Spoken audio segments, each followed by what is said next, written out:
Action. Good morning, YouTube. Today I'm going to show you how to make a really simple but utterly delicious beef stew. It goes together in no time and then just simmers away and your supper is amazing. All right, we had a family to feed, so let's cook. All right, so let's get started. I have a whole bunch of stuff. I have all the stuff I'm going to put into my stew, and it looks like a lot, but it's not. I spent about 5 minutes getting everything chopped up, and we're gonna throw it together pretty fast. This stuff is simple. All right, so I'm starting out with a chuck roast, just like this. You can buy pre-cubed stew beef. You can. I am not crazy about it. I think, well, first of all, I ended up bringing it home and cutting it into smaller pieces. I think the chunks are too big. I don't like that part. And I've noticed it tends to be super fatty. Not real crazy about the quality, so I just buy a chuck roast, which still needs a lot of cooking, long cooking time to tenderize it.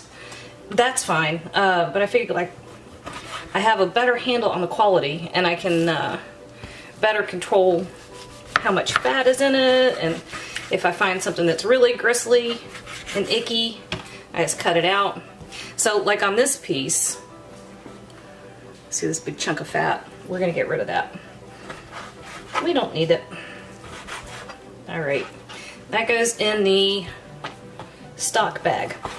All right, so all I'm doing is cutting this chuck roast down to bite-sized pieces, about like that, okay? So I'm gonna keep running my knife through this, making my little bite-sized pieces, and I'll come back and show you what to do next.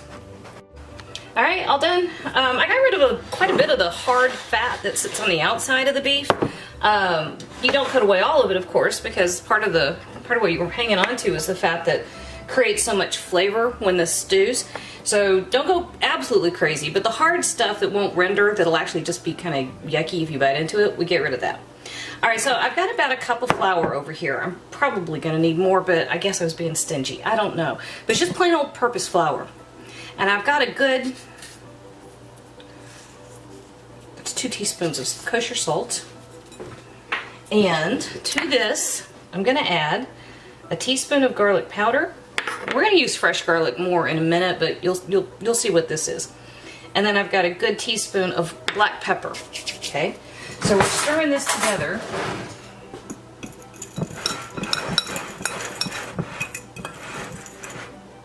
Simple. And we just dump our beef in. We're gonna start the stew by browning the beef. That does several things. It creates lots of flavor. It will help thicken it a little bit. Not tons, it won't thicken it a bunch. But it will make absolutely delicious stew. All right, let me get my pan going. Let's see. Right here. Show you what I'm doing real quick. So, a couple of teaspoons of olive oil. And I've got medium heat. I will say, I like to say how we don't want to work too hard, and that's true. But we want great results. So this isn't difficult, it just takes patience. Because when you're doing this, I want you to do it this way, okay? You're gonna drop these pieces in individually. You're not gonna dump all of them in one big blob. This way, all the surfaces that we created by making these little bite-sized pieces will brown, and you will have so much more flavor. If you crowd everything in here together at once, all that happens, whoops, don't let them, yeah. Wherever they are crowded together, you're gonna get steam. So you're gonna boil the beef instead of searing the beef. And that just would be not something I want to eat. All right, so this is all I'm doing for a minute. And I'll show you what it looks like when there's something to see. So this is what I was talking about. Be patient. Let them get nice and brown, right? And then as they brown off, just move them over here to the side and let them sit and keep transferring other pieces in. Now what you're doing is you're browning the outside, and that's great flavor, but you're also developing this fond, which will end up in the finished stew and help make a really nice, rich, deep flavor. All right? And if you run out of oil, just throw a little more in there. No big deal. All right, so that's all there is to this step. We're all browned off. So at this point, all of it goes back in, and any of the juices that have collected on the plate, make sure you capture those. That's flavor. All right, so then we're gonna add a few things to this. I'm gonna put the camera down while I actually add it, because otherwise I'll make a huge mess. So I've got about 6 Yukon Gold potatoes that I just, chopped up. 1 big yellow onion, 3 stalks of celery, that was 6 carrots, and then I'm about to mince up about 5 or 6 cloves of garlic. So all of this is gonna go into our pan, and I'll show you what it looks like once I get it all in there. All right, all the veggies are in, and we are almost done with pretty much all the work. I mean, this is how easy this stuff is. All right, so to this, I'm gonna add 2 cans of diced tomatoes. Use whatever you like. I've got the ones they call the petite diced. No, I don't. I've got just plain diced. And then we're gonna add a good tablespoon of dried thyme. We're gonna give it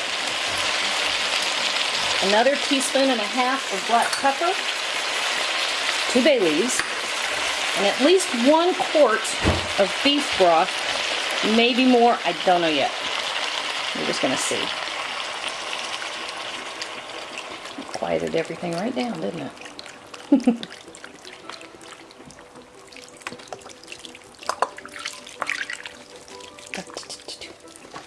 Let's see how we're doing here. I think it, well, maybe not, because your vegetables are going to release a lot of liquid. So there's the level, the liquid level. So I think we're going to stop right there with the broth. Okay, now all that happens now is this is going to come up to a boil. We're going to reduce it to a simmer. We're going to put a lid on it and let it just sit here and simmer really slowly, really gently for a couple hours. And all the work is pretty much done. How easy is that? That's pretty easy, you got to admit. About 10 minutes chopping all the stuff. About 10 minutes to brown everything off. And then you just walk away. All right, I'm gonna get that stirred and up to a simmer. All right, we've got our pot up just to a simmer. So I've turned it down, and we are going to just keep it at this low simmer for about a couple hours. All you do now, throw a lid on it. Couldn't be easier. All right, folks, we've had a couple hours, and this has just been stewing away. Looks perfect. Now, cloud went over this one. You see that the liquid is really liquidy. It has only thickened the littlest bit. All right, so we're going to pull off just some liquid to make a slurry, which is just a mixture of flour and liquid. But we have to pull it off and let it cool down for a few minutes, because if you don't let it cool down, you'll have a mess. You'll have a lumpy, yucky mess when you add flour. So this is going to have another half hour or so, and I'm going to let that little bit of liquid, maybe a cup and a half, I'm going to let it cool down, and then we'll thicken this up. It'll be almost ready to eat. Okay, we are ready to make our slurry. So our liquid has cooled down, which means our flour won't lump. So I added about 2/3 of a cup of flour. And I'm looking for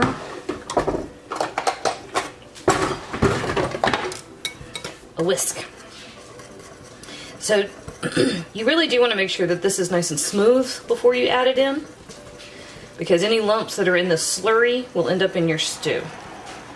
So just be a little bit patient. The other thing you could do,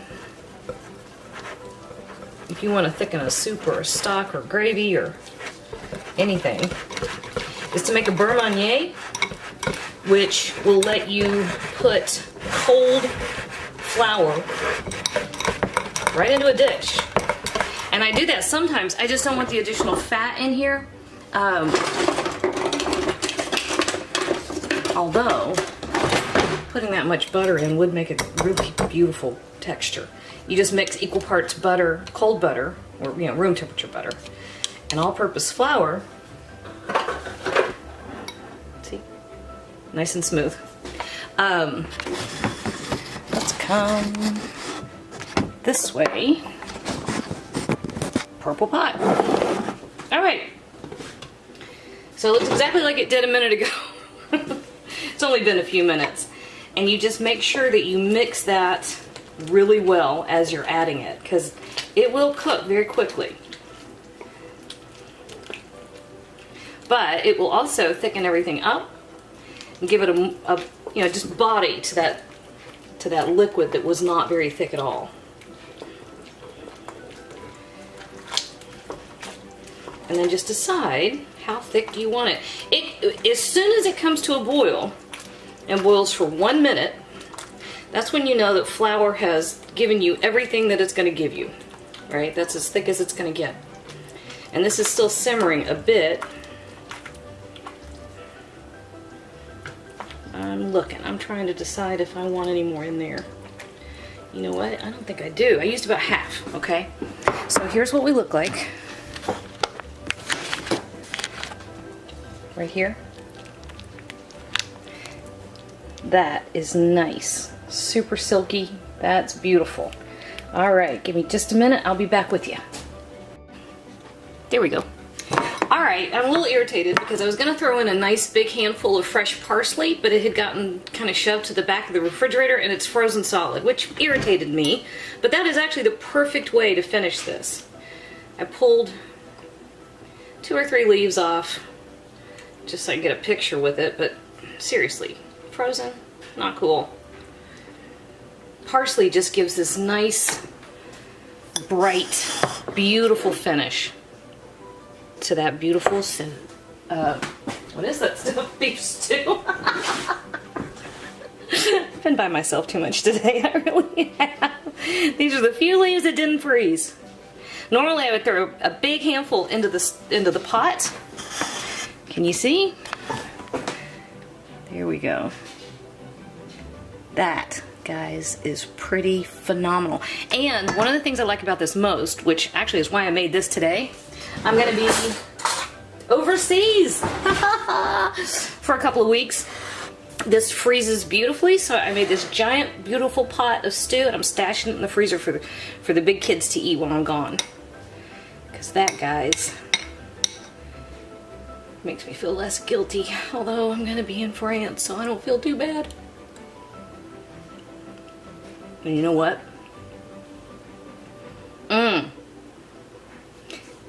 That makes me feel even less guilty. Y'all, that is how you make some stew.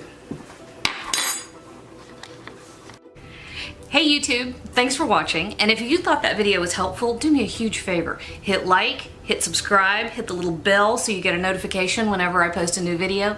And if you have a second, hop on over to Patreon and check out how to support my channel even more. Again, thanks for watching.